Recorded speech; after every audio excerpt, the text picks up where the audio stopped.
What if the most horrifying empire in history wasn't ruled by an army, but by one man's signature? What if the wealth that built a European paradise came from a land drenched in blood and silence? And what if the ghosts of that empire still whisper in the forests of Central Africa? This is Hidden in History, where shadows still speak. Today, we descend into one of the darkest corners of the human story. King Leopold II's secret empire, the Congo Free State.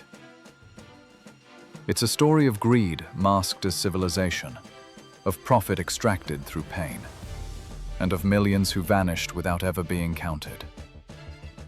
Stay with us until the end, because only then will you understand how one man's dream of progress became a nightmare that reshaped Africa and the conscience of the world. And before we begin, make sure to subscribe to Hidden in History, because the past still has secrets worth uncovering.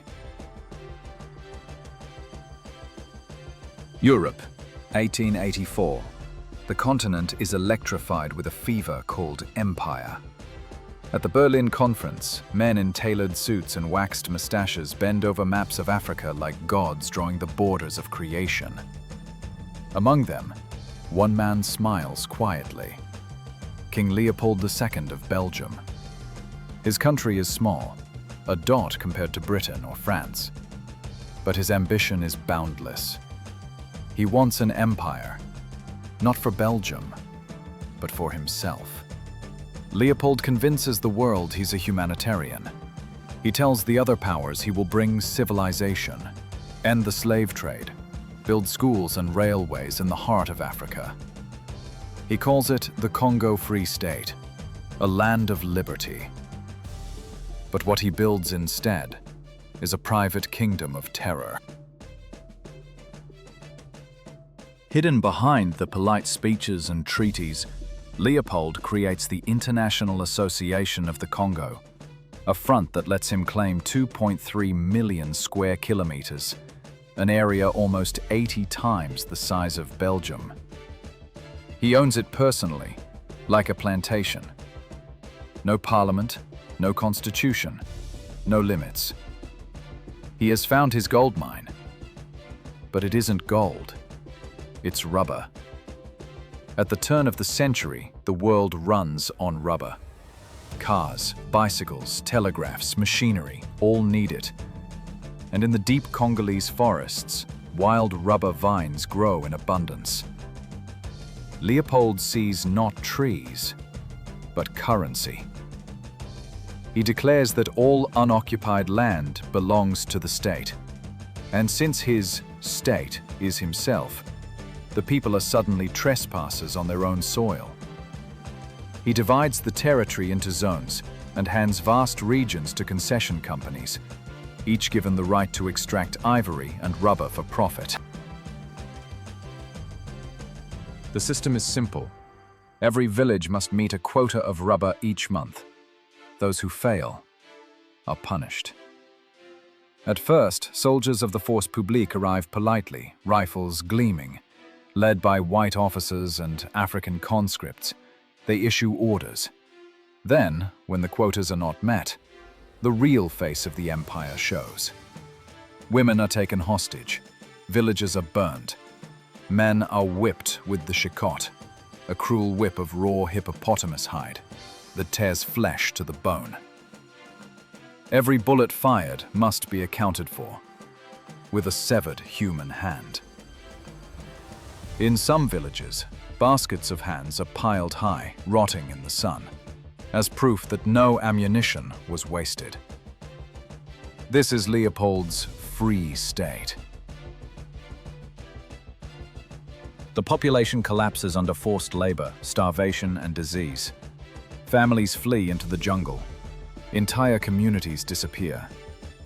Historians estimate that between 4 and 10 million Congolese die during Leopold's rule. A number so vast, it's almost beyond imagination. And yet, in Europe, Leopold is celebrated as a benefactor. He builds grand monuments, royal gardens, palaces, all funded by the blood rubber of the Congo. The streets of Brussels glitter with the spoils of invisible suffering. But the silence doesn't last. A few men, missionaries, travelers, journalists, begin to see through the illusion. British consuls Roger Casement and E.D. Morel expose the truth. Casement travels deep into the Congo and records the testimonies of mutilated survivors. Morel, a shipping clerk in Liverpool, notices that ships bound for the Congo carry only guns and chains, and return loaded with ivory and rubber. Their reports ignite outrage. Photographs of severed hands and orphaned children circulate across Europe and America. Protests erupt. The Congo Reform Association is born, one of the first international human rights movements in history. Leopold tries to buy silence with propaganda and charity, but the truth has escaped. By 1908, after over 20 years of horror, he's forced to surrender the Congo to the Belgian state. A year later, he dies, despised by his own people. The bells toll, but no one mourns. The Belgian Congo that follows is no paradise. Exploitation continues, quieter now, hidden behind polite words. But the damage is done. Generations erased, cultures broken, and a land drained of its soul.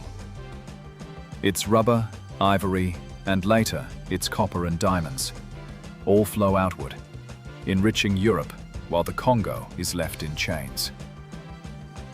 Even today, the scars remain. Conflict, corruption, foreign greed. Echoes of Leopold's design in modern disguise. The vines are gone, but the pattern survives. Foreign demand, local suffering, global profit. Leopold's ghost endures, not as a man, but as a system that measures human worth in commodities.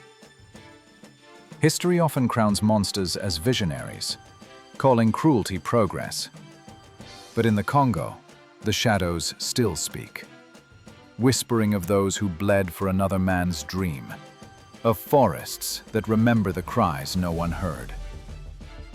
The Congo Free State fell, but its lesson endures. When profit blinds empathy, horror becomes routine. You've been watching Hidden in History, where shadows still speak. Subscribe, share, and help us bring lost voices back to light. Because only by listening to the echoes of the past can we hope to silence them in the future.